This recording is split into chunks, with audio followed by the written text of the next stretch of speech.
Fried ചിക്കൻ്റെ ടേസ്റ്റുള്ള tooth paste എങ്ങനെ ഇരിക്കും?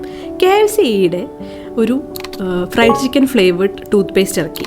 അതൊരു ഇൻസ്റ്റിങ്ക്റ്റ് ഹിറ്റായിരുന്നു. 48 മണിക്കൂർ കൊണ്ട് എല്ലാം സോൾഡ് ഔട്ടായി. ടൂത്ത് പേസ്റ്റിൻ്റെ കാര്യം പറഞ്ഞപ്പോഴാണ് US പോർട്ട്ലാൻഡിൽ അവിടെ ഒരു തമാര റൂബിൻ അവരുടെ ലെറ്റ് സേഫ് മമ്മ കമ്മിറ്റി പുറത്തുവിട്ട ഒരു റിപ്പോർട്ടിൽ 50ഓളം ബ്രാൻഡഡ് ടൂത്ത് പേസ്റ്റുകളിൽ ഹെവി മെറ്റൽ കണ്ടന്റ് ഉണ്ടെന്ന് അവർ കണ്ടെത്തിയിട്ടുണ്ട്.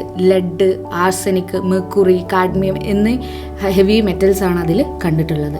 ഇതിൽ ഏറ്റവും അത്ഭുതകരമായ കാര്യം എന്താണെന്ന് വെച്ചാൽ ഈ 51 ബ്രാൻഡ് പറഞ്ഞില്ല, അതിൽ നമ്മൾ സ്ഥിരം ഉപയോഗിക്കുന്ന 3 ബ്രാൻഡുകൾ ഉണ്ടായിരുന്നു.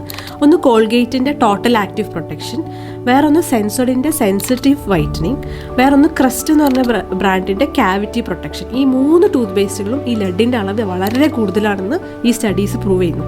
പക്ഷേ ഇത് അവിടെ ബാൻ ചെയ്തു, അമേരിക്കയിൽ ഇത് ബാൻ ചെയ്തു. ബട്ട് സ്റ്റിൽ നമ്മളിവിടെ യൂസ് ചെയ്യുന്നുണ്ട്.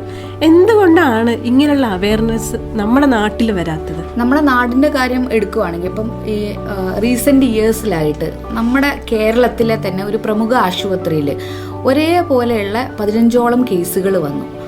അവർ പേഷ്യൻസ് വന്ന സിംറ്റംസ് ലക്ഷണങ്ങൾ എന്താണെന്ന് വെച്ചാൽ ക്ഷീണമായിട്ടും അല്ലെങ്കിൽ അതുപോലെ അവർക്ക് മൂത്രമൊഴിക്കുമ്പോൾ അതിൽ മൂത്രത്തിൽ പതയായിട്ട് കാലിലൊക്കെ ചെറിയ രീതിയിൽ നീരായിട്ട്. അപ്പോൾ ഇവരെ ഇവാലുവേറ്റ് ചെയ്ത ശേഷം അവരുടെ കിഡ്നി ബയോപ്സിയൊക്കെ ചെയ്തപ്പം അവരുടെ കിഡ്നിക്ക് ഡാമേജ് സംഭവിച്ചിട്ടുണ്ട്. അതായത് അത് മെംബ്രെയിനസ് നെഫ്രോപ്പതി എന്ന് പറയും. അതിൽ ഈ 15ഓളം വരുന്നതിൽ 13 രോഗികളിലും അവർ കണ്ടെത്തിയത് ഇവർ ഒരു 4-5 മാസമായിട്ട് ഒരു ഫെയർനെസ് ക്രീം ഉപയോഗിക്കുന്നുണ്ട് എന്നുള്ളതാണ്. അപ്പോൾ അവരുടെ തന്നെ ബ്ലഡും യൂറിനും ടെസ്റ്റ് ചെയ്തപ്പം അമിത തോതിലുള്ള മെർക്കുറിയുടെ കണ്ടന്റ് അതിൽ കണ്ടെത്തിയിട്ടുണ്ട്. അപ്പം നമ്മൾ ഈ ന്യൂ ജനിൽ ഇപ്പം വെളുത്തിട്ട് പാറാം എന്നൊക്കെ പറഞ്ഞിട്ടുള്ള ഒരുപാട് സോഷ്യൽ മീഡിയയിൽ കുറേ പരസ്യങ്ങൾ കാണുന്നുണ്ട്. അപ്പോൾ ഇതൊക്കെ അൺലൈസൻസ്ഡ് ആയിട്ട് ഉപയോഗിക്കുന്ന ക്രീമുകളിലൊക്കെയുള്ള കണ്ടന്റുകളെ കുറിച്ച് നമ്മൾ ഒട്ടും ബോധവടല്ല. നമ്മുടെ ബോഡിയിൽ എന്ത് വരികയാണെങ്കിലോ, അതായത് നമ്മൾ എന്ത് കഴിക്കുകയാണെങ്കിലോ, ഏത് രീതിയിൽ സ്കിന്നിലാണെങ്കിലോ എവിടെയാണെങ്കിലും നമ്മളെ ശരീരത്തിൽ എത്തിക്കഴിഞ്ഞാൽ അതിനെ എക്സ്ക്രീറ്റ് ചെയ്യാന്ന് പറയും. അതായത് നമ്മളതിനെ പുറത്ത് കളയണമല്ലോ. അതിന് നമ്മൾ കിഡ്നി ഓർ ലിവർ, ഈ 2 ഓർഗൻസ് എന്തായാലും ഇൻവോൾവ് ആണ്. അപ്പോൾ അത് ഇവൻച്വലി നമ്മൾ ടോക്സിക് ആയിട്ടുള്ള സാധനങ്ങൾ നമ്മുടെ ബോഡിയിൽ എത്തുമ്പോൾ ഇതിന് 2നും ഡാമേജ് വരാനുള്ള സാധ്യത വളരെ കൂടുതലാണ്.